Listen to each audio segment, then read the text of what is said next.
दोस्तों, दुनिया की सबसे खामोश बर्फीली जमीन के नीचे एक ऐसी जंग चल रही है जिसे आप कभी न्यूज में नहीं देखेंगे।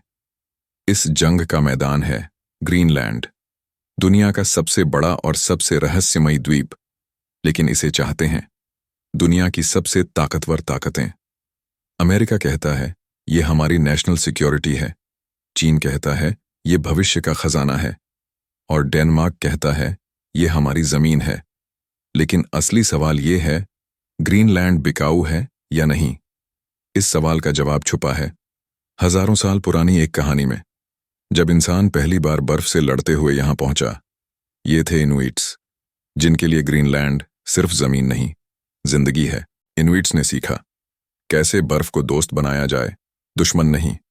लेकिन दूर समंदर से एक और कहानी चलकर आ रही थी।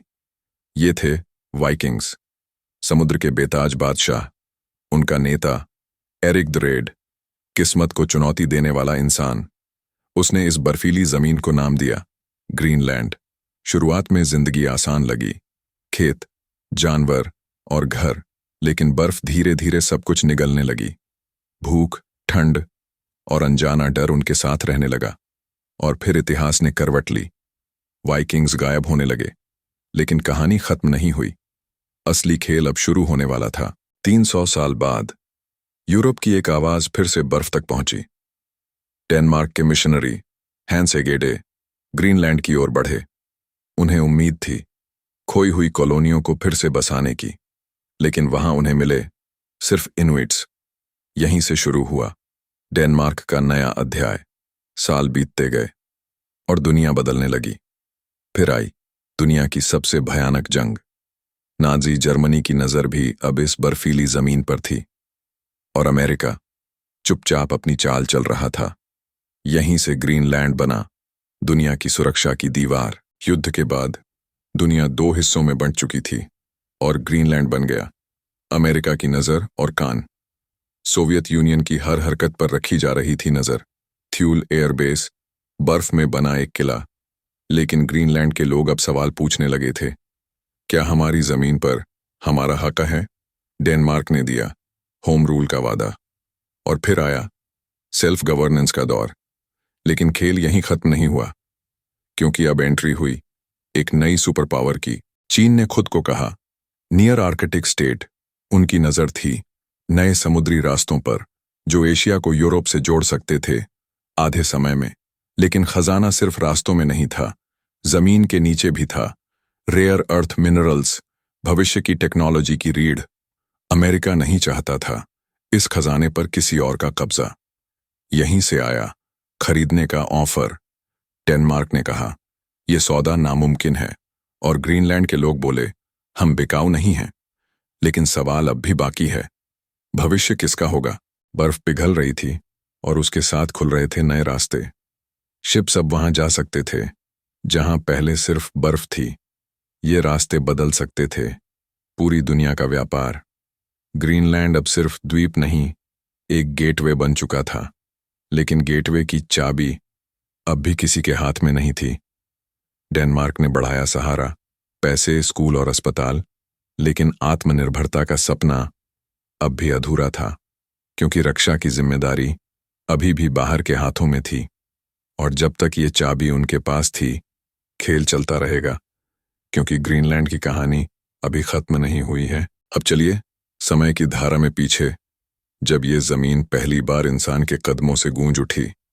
हजारों साल पहले साइबेरिया से शुरू हुआ एक सफर।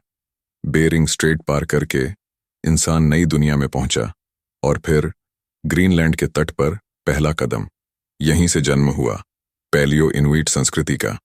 शिकार, मछली पकड़ना और बर्फ में जिंदा रहना, हर मौसम उनके लिए एक नई परीक्षा था।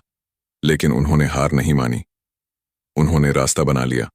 संस्कृति बनी कहानियों और सितारों से, और ग्रीनलैंड इंसान की दूसरी पहचान बन गया। वाइकिंग्स ने यहां अपनी दुनिया बसाई, लेकिन प्रकृति ने अपने नियम नहीं बदले।